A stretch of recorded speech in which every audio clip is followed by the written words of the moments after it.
Candidate party was excluded by INEC. So that was my experience. You know, we got to literally election day, and we found out that INEC had not put us on the ballot. You know, so that was the unique challenge that I faced. INEC excluded us in contempt of a Supreme Court judgment. You know, we have been on the ballot before. I have contested on that platform before for the local government election. So if we are not a legal party, how did that happen? And even there was a Supreme Court judgment affirming, you know, our valid state as a party, but INEC, you know, decided to do what they did. Election proper had a lot of challenges. There was a lot of vote buying. People were, you know, because Nigerian population, the masses, over 70% of the people are living below the poverty depths, you know. You discover that people are willing to vote for as little as 500 naira, as little as we give them 20 pieces of Maggie. My people were calling from the field, Her Excellency, people are here ready to vote for you, but we need to give them some Maggie and we need to give them salt. So on the day of election, people were still giving Maggie and giving pepper and giving rice, some few models of rice. So the poverty in the country actually made the masses give out their vote for very little amounts, or like nothing. We salute Nigerian women who dared to contest. We acknowledge the women who voted, and we commend every woman who participated in our democratic governance. We urge President Bola Ahmed Tinubu-led administration to appoint and include more women in the leadership arm of government, because only when men and women govern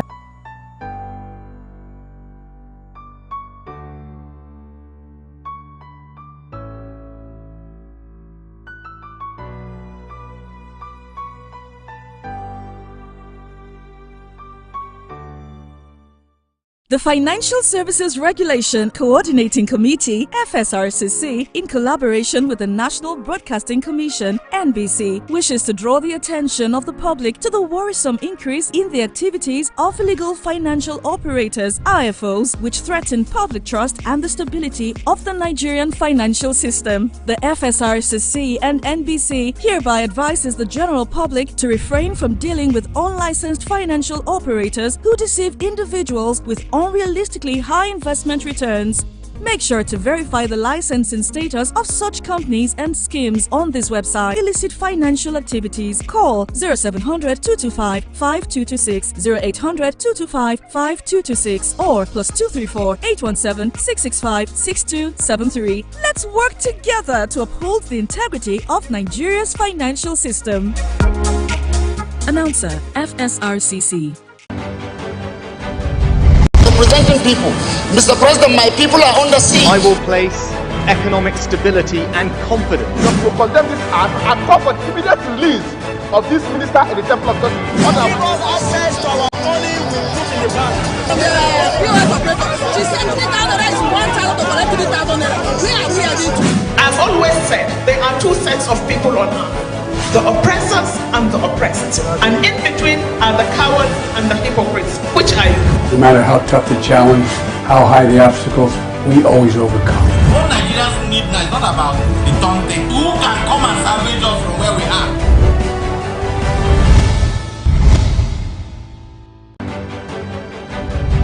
Representing people. Mr. President, my people are under. Thank you for joining us on Open Conversation today. And just a reminder that Open Conversation is a network flagship political platform through which trending political news, events, and stories are discussed with stakeholders. We use this conversation Release of this minister in the Temple of Justice. Access to our money we put in the bank. POS operator, she said 3,000 naira, she wants to collect 3,000 naira. Where are we heading to? I've always said there are two sets of people on earth. The oppressors and the oppressed. And in between are the cowards and the hypocrites. Which are you? No matter how tough the challenge, how high the obstacles, we always overcome. What Nigerians need now is not about the daunting. Who can come and salvage us from where we are?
people.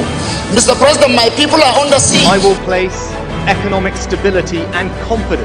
To condemn this act and call for the immediate release of this minister in the Temple of Justice. Give us access to our money we put in the bank. The POS operator, she said 3,000 naira is 1,000 to collect 3,000 naira. Where are we heading to? All right, welcome back to ATN Open Conversation. I'd like to quickly welcome a very own Chief Loveday Okere JP. Good to have you on ATN Open Conversation today. Thank you very much. I'm delighted to be here. We don't sound delighted. Let's get your vibe. All right, let's get into Bayelsa State. There seems to be some sound of rejoicing coming from there. The Niger Delta Forum have asked the All Progressive Congress candidate in the November 11 governorship poll, Chief Timi Presive, and other candidates to emulate former President Goodluck Jonathan and accept defeat. PANDEF National Chairman Senator Emmanuel Ibok Essien, who gave the advice after INEC declared Senator Doye Diri of the People's Democratic Party as winner of the Saturday's governorship election in Bayelsa State, called on all governorship candidates in the governorship election to emulate the example set by former President Jonathan in reaching out to Governor Diri, who has been returned winner of the November 11 governorship election in the overall interest of Bayelsa State. According to the PANDEF spokesperson, said PANDEF accordingly congratulates His Excellency Governor Doye Diri on his well-deserved re-election for a second term and urges him to be magnanimous in victory, while calling on all political leaders in Bayelsa State to work together by placing the peace and stability of the state above all other considerations. PANDEF further commends the people of Bayelsa State for the relatively peaceful governorship election, which was devoid of violence in most places. It's safe to say that congratulations are in order for the PDP governorship candidate and now governor-elect, that is Senator Doye Diri. I'd like to have you a quick take generally on the outcome of the Bayelsa State polls. My assessment on the, my general assessment on Bayelsa poll this time around, if you ask me, I will give it up to 85 to 90%. In what's in yes. the, yeah. I'll give it up to 85 to 90%. The reason is not far-fetched.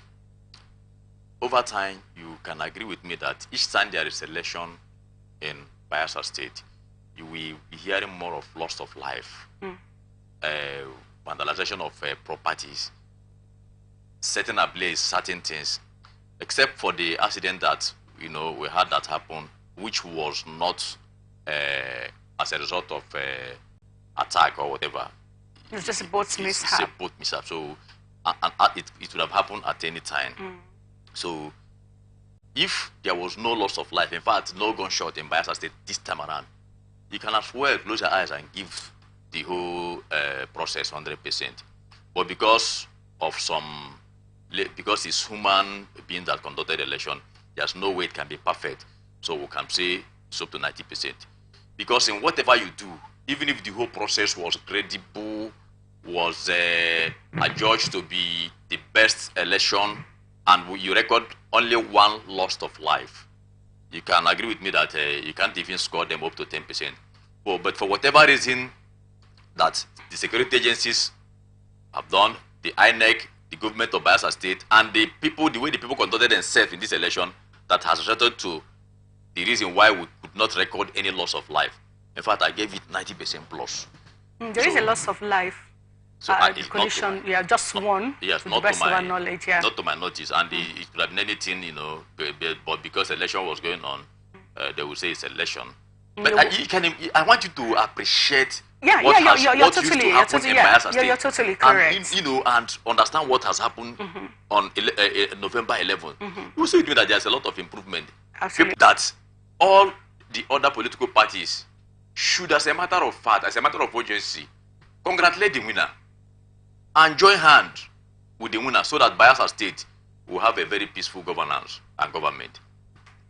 It is now I'm beginning to, appreciate the sacrifice of former President Goodluck Jonathan when he congratulated President Buhari in 2015 to say, I concede defeat.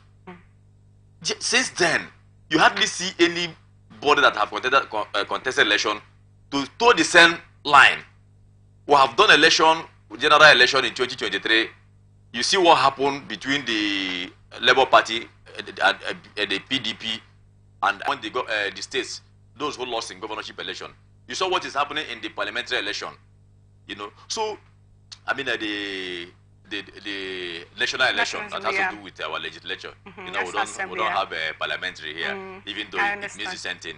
So you can understand that President Goodluck Jonathan left a legacy that would have brought peace, that would have brought an environment where we save our resources.